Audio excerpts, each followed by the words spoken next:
নমস্কাৰ প্ৰিয় শ্ৰোতা ৰেডিঅ' জ্ঞানমালিনীৰ আজিৰ অতিথি অনুষ্ঠানটিলৈ মই স্বপ্নালী আপোনাক আন্তৰিক স্বাগতম জনাইছো।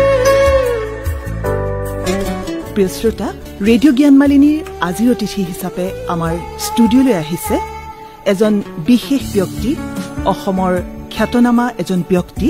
আমি তেখেতৰ সৈতে আপোনালোকৰ পৰিচয় কৰোৱাই দিবলৈ লৈছো।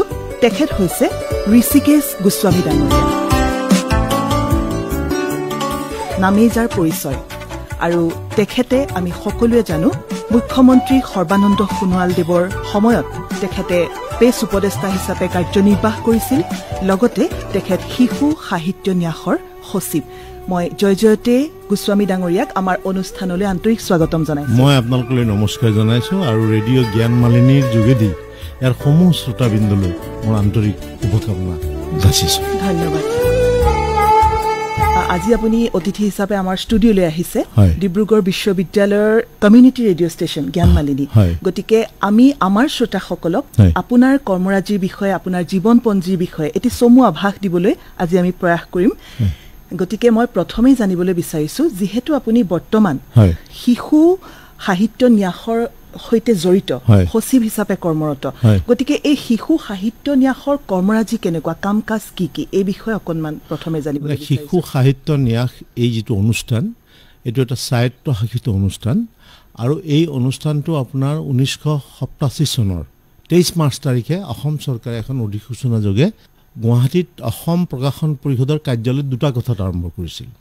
ইয়াৰ মূল উদ্দেশ্যটো হৈছে আপোনাৰ শিশুসকলৰ মানসিক আৰু বৌদ্ধিক এই বিকাশৰ কাৰণে আৰু তেওঁলোকৰ যিবোৰ সুপ্ত প্ৰতিভা আছে সেইবোৰ যাতে উলিয়াই আনি আমি সমাজৰ দেশৰ মংগলৰ কামত লগাব পাৰোঁ, প্ৰয়োগ কৰিব পাৰোঁ, তাৰ কাৰণে মূলতঃ শিশু সাহিত্য প্ৰকাশ কৰা আমাৰ উদ্দেশ্য যদিও আমি এই অনুষ্ঠানটোৰ যোগেদি মই কেইবাবাৰো আনকি ডিব্ৰুগড়তো আপোনাৰ জিলা পুথিভঁৰালত তৰ্ক প্ৰতিযোগিতা, বক্তৃতা প্ৰতিযোগিতা এইবোৰ অনুষ্ঠান পাতিছোঁ, দেশপ্ৰেমমূলক গীত, চিত্ৰাংকন, কিতাপ পঢ়া প্ৰতিযোগিতা। কাৰণ আপুনি শিশুবিলাকৰ পৰাই তেওঁলোকক যদি আমি মানুহ হিচাপে, কাৰণ তেওঁলোক ভৱিষ্যতৰ সম্পদ, ভৱিষ্যতৰ একোটা সুনাগৰিক হ'ব লাগিব, মানুহ হ'ব লাগিব।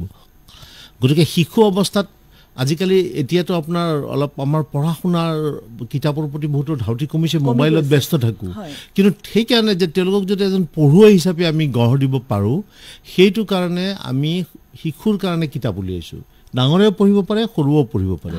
কাৰণ শিশু এটা যেতিয়া সৰুৰ পৰা ডাঙৰ হৈ আহে, they want to eat everything, they want to touch everything and they want to be everything. তেওঁলোকে সকলো চাকি চাব খোজে, সকলো চুই চাব খোজে আৰু সকলো হ'ব খোজে। আৰু কাৰণ শিশুৱে বিষ আৰু অমৃতৰ পাৰ্থক্য নাজানে। গতিকে তেওঁলোকক আমি বাটটো পোনাবলৈ আমাৰ শিক্ষকসকল, আমাৰ অভিভাৱক, আমাৰ যিবোৰ লিখক লিখিকা, তেওঁলোকক বাটটো পোনাই দিব লাগিব। আৰু আপোনালোকে জানে আমাৰ ভাৰতবৰ্ষত যি পঞ্চতন্ত্ৰ আৰু হিতোপদেশ আছিল, বিষ্ণু শৰ্মাই 3জন ৰজাৰ মূৰ্খ পুত্ৰক এই সাধু কথাৰ মাজেদি তেওঁলোকে মানুহ হিচাপে গঢ়ি তুলিছিল। ৰজাই কৈছিল যে মোৰ ল'ৰা ছোৱালীকেইটাই একো নাজানে, ল'ৰাকেইটাই।